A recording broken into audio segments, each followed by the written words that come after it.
किसी बात पर पत्नी से चिक चिक हो गई। वह बड़बड़ाते हुए घर से बाहर निकला। सोचा कभी इस लड़ाकू औरत से बात नहीं करूँगा। पता नहीं समझती क्या है खुद को। जब देखो झगड़ा, सुकून से रहने नहीं देती। नज़दीक के चाय के स्टॉल पर पहुंचकर चाय ऑर्डर की और सामने रखे स्टूल पर बैठ गया।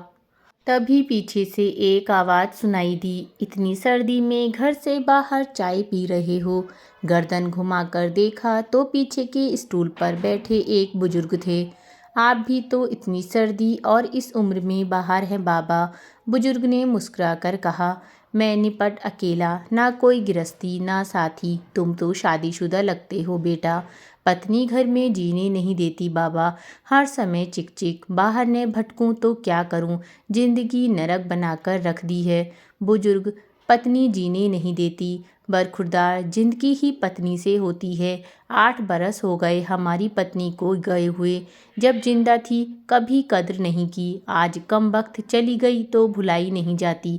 घर काटने को दौड़ता है, बच्चे अपने काम में मस्त हैं। आलीशान घर, धन दौलत सब है, पर उसके बिना कुछ मजा नहीं। यूं ही कभी कहीं भटकता रहता हूँ। कुछ अच्छा नहीं लगता। उसके जाने के बाद पता चला वह धड़कन थी, मेरे जीवन की ही नहीं मेरे घर की भी। सब बेजान हो गया है। लेकिन तुम तो समझदार हो बेटा।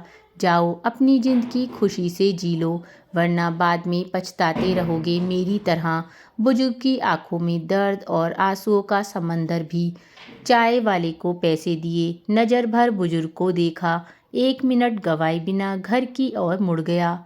उसे दूर से ही देख लिया था। डबडबाई आंखों से निहार रही पत्नी चिंतित दरवाजे पर ही खड़ी थी। कहाँ चले गए थे? जैकेट भी नहीं पहना, ठंड लग जाएगी तो। तुम भी तो बिना स्वेटर के दरवाजे पर खड़ी हो। कुछ यूं। दोनों ने आंखों से एक दूसरे के प्यार को पढ़ लिया। कई बार हम लोग भी अपने जीवन में इसी तरह की गलतियां कर बैठते हैं। सिर्फ पत्नी ही नहीं, माँ बाप, चाचा ताऊ, भाई बहन या अजीज दोस्तों के साथ ऐसा क्रोध कर देते हैं जो सिर्फ हमको ही नहीं उनको भी कष्ट देता है। छोटा सा जीवन है, कहीं क्षमा करके कहीं क्षमा मांगकर हंस कर गुजार दें। जिंदगी के सफ़र में गुजर जाते हैं जो मकाम, वो फिर नहीं आते। तो दोस्तों, कहानी कैसी लगी कमेंट करके ज़रूर बताना। ऐसी ही और कहानी सुनने के लिए चैनल को सब्सक्राइब और बेल आइकन प्रेस कर देना।